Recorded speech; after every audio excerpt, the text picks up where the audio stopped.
government of Ali Okedoma was on power, yam were exported from Nasarawa State. And I'm aware that Nigerian yams are the best in the world because they're being used for so many things, including pharmaceutical starch. Paper yam from Nasarawa State is very solid, whitish, very, very good yam. So I didn't hear Nasarawa State in that regard. But my main question is what are they doing about the exportation of Nigerian yams from Ghana? It means more revenue for Ghana than Nigeria. And the image again. Thank you. Agency cannot exist without ABA. So thank you for that honor, Mr. Chairman and colleagues. Mr. Chairman, I want to ask the DJ MD. The DJ MD, madam. Executive Director. Yeah, Chief Awolowo. For a while we've been in this committee, and some of these things keep coming up. And on one of your paper, the zero oil plan implementation, I think page 16, you made mention of a committee that was formed on the 17th of September. And there is so much responsibility that was bestowed on this particular committee. Can you intimate this House how far that committee has gone in line with improving our exports? I'm sure that's just the basic reason why that committee was formed.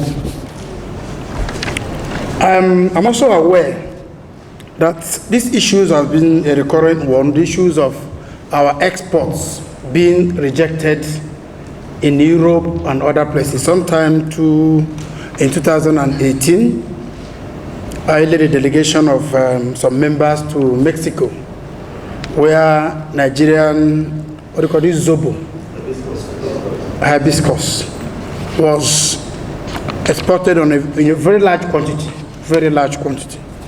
At a point, they stopped the importation of Zobo from Nigeria.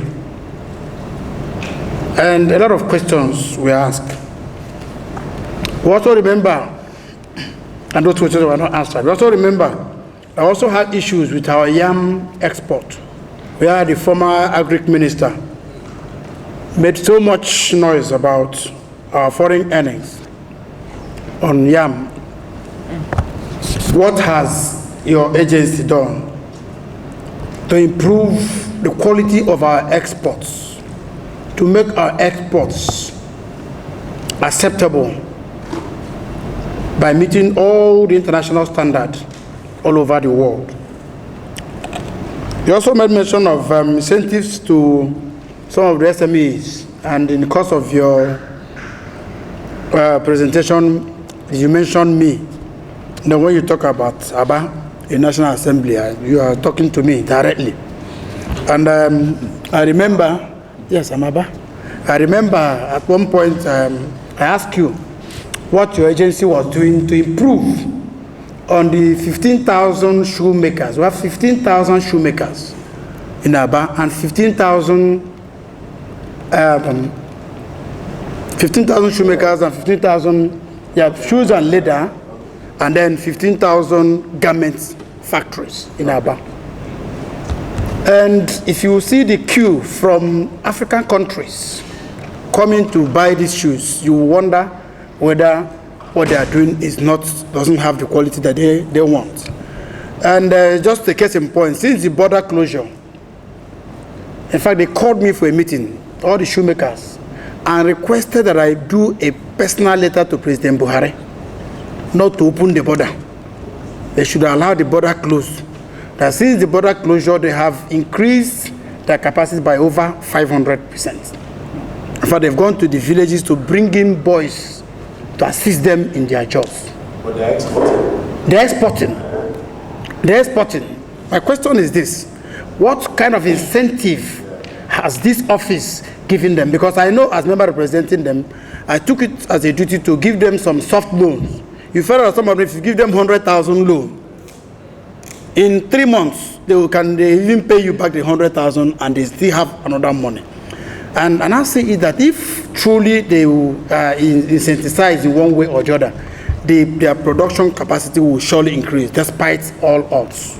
So my question is, what has this agency done? Not just Aba that I represent, including other areas that you mentioned in the course of your presentation. Then I was also want to ask, I see the billions, because it's like I asked this question on the last assembly. I see billions being reeled out in terms of payments as EEG grants.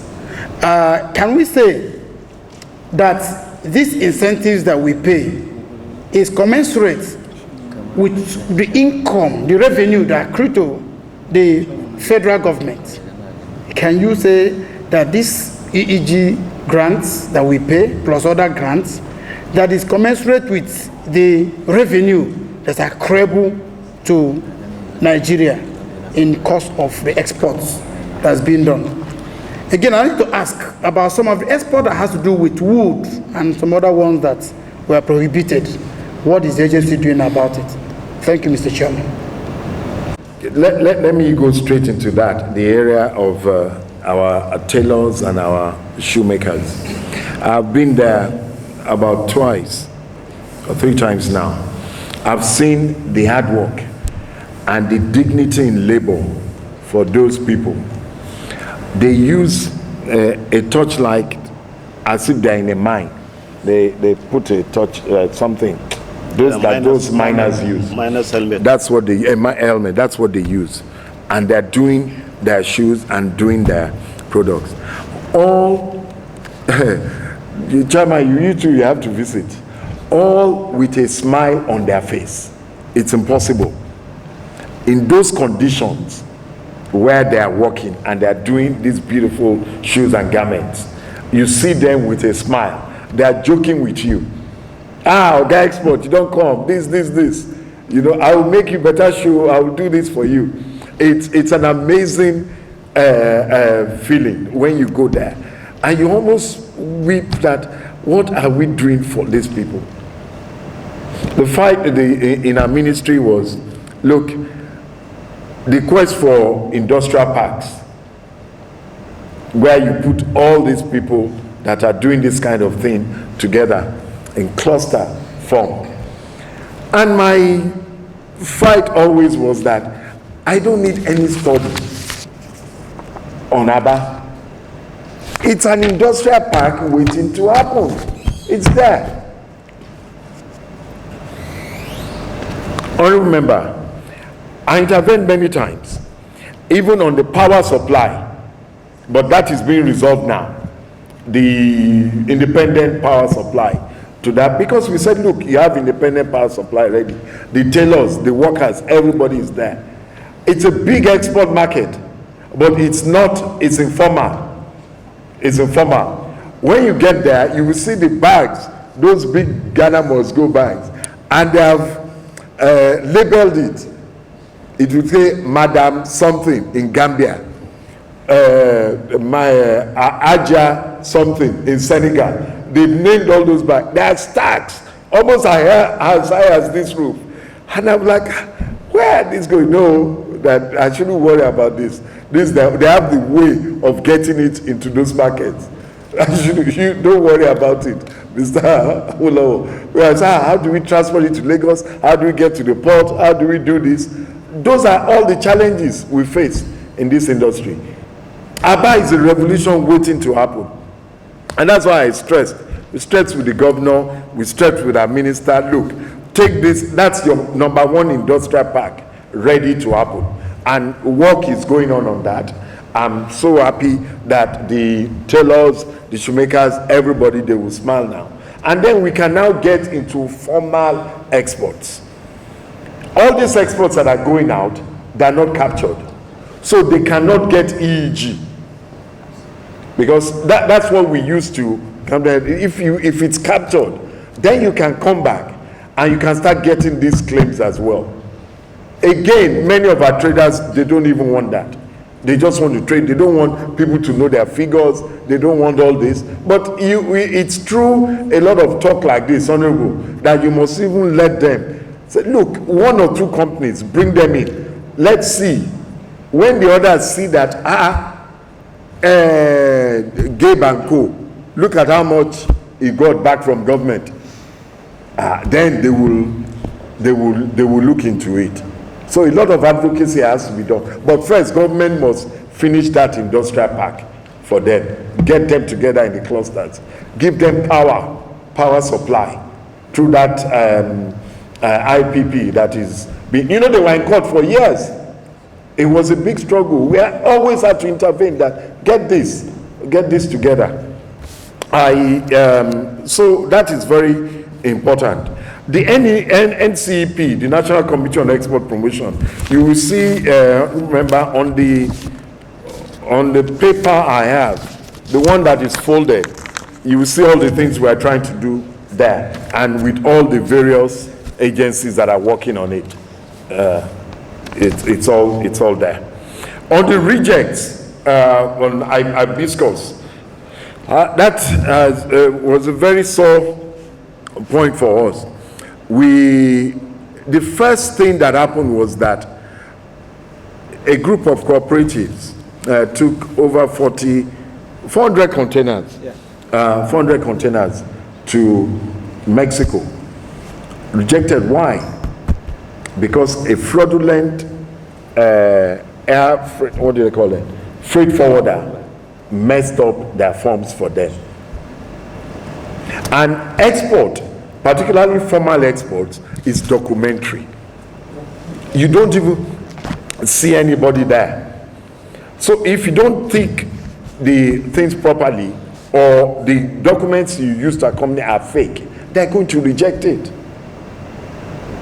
And that's exactly what happened to those 400 containers. It was a big loss for us.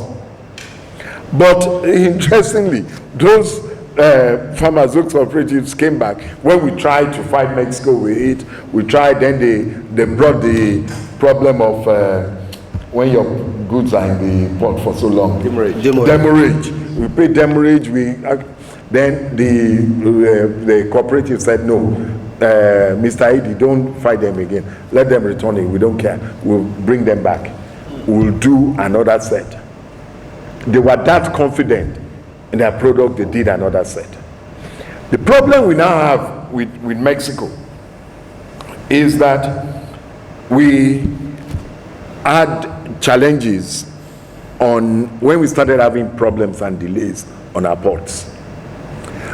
Of course, when the goods are in the port for so long, before you even ship it, there is damage to those goods now. By the time you finally now ship it, you have all these problems of the pesticide, aflatoxin, molds, and everything. So we have that problem. But the problem we are now even having now is not even with Mexico, who have said, okay, follow this procedure and you can bring your hibiscus back. Then Nigerians started suing themselves. And no, you can't use this thing on the product here because we're one body came. Yeah, that's the international climatic organization. And one organization came and sued the people, the farmers, and everybody was growing. Suddenly there is a case in court that they can't even export. Meanwhile, Mexico go and said, come, we'll take your goods.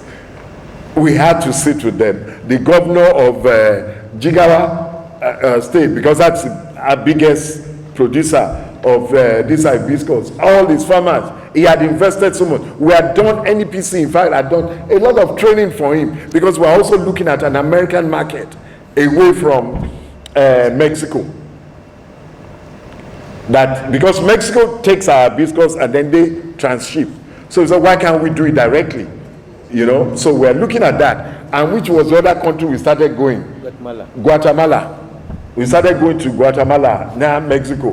Mexico has now put some ban on Guatemala, so they can't take our hibiscus. You see, this trade thing is a very sophisticated and funny thing. You just have to be on your toes. What we're working on now, we got them together. The group, the people that sued, we signed, they are going to withdraw their suit. We went to the Attorney General, we've settled them so we can export our goods. Our goods are not reject goods, honorable members. We have good products in this country. On yam, what happened on yam was exactly the same thing. Incidentally, at that period, when the minister was flagging off his own, and they were going to Europe, we had another set, a container, that went to America from the same Lagos Apapa port. Our American ones went quicker because the guy was very good with his business. It went quicker. The ones going to London stayed longer at Apapa port before it was shipped. On getting to London, of course, and I tell everybody this, yam is our own standard. Oyinbo don't have standard for the yam because it's our own. Even when you buy yam from, they just bring it from Benue for me. Because of my position, I get good yam from Benue. I will try Nasarawa now, but I get good yam from Benue. When they bring it, when they bring yam, when you take one yam, you take a tuber. When you cut the bad part, you cut it off, you throw it away, and you boil the good part. That is how we eat our yam. So that yam that went to London, I think the guy, we suspect that maybe he had some claims, he hadn't paid some loan or the store on everything, and he wanted to use that as an excuse, saying yam is bad. Yeah, from the Kenyan, is the importer that was going down saying the yam is bad. At the same time, the Ghana people who cut off the bad part and they were selling. That's how we eat yam now. Abi, have you ever seen a tuber that is full? Sometimes you even cut the root off in order to cook it. So that was just a very bad experience. We were not making noise of our own that went to America because yam is still on the export prohibition list. We haven't changed that, but everybody just keeps a quiet face. This is for the house, so it's not for television. Everybody keeps a quiet face. Even the customs, they allow you to take it because they know it's selling there, so they don't disturb you, even though it's on the export prohibition. That's what is happening on yam. On the EEG grant, what you said, honorable member, look, you must also understand that this country subsidized petrol. It's such a big issue. I don't want to get into that now. It's a huge thing, and that is what we are even importing.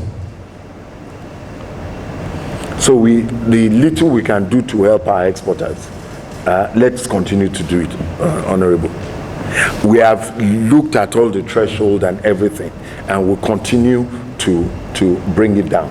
But we must thank God. Particularly now we are going to Inter-Africa Free Trade Area. If we don't build up our own manufacturers, our own industry, our own SMEs, then all these things will be coming in from Guinea to also. Meanwhile, we have our own. And you know, I think I've also used that to answer the question on the yam on Nasarawa. Again, we want the government to, under the export committee program, that's why we're calling for these facility centers. This common facility center we're doing is too small. It's too small. We should have a big one between Nasarawa and Benue, to be processing, cleaning, packaging our yams.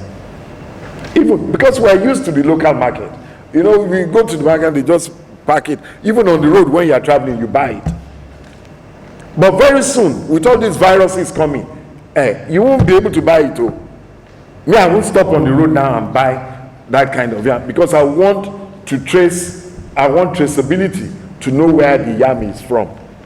Now, I don't want somebody coughing. I had somebody coughing Yeah, I hope. You want to know who has touched your yam and everything. You know, we can develop it.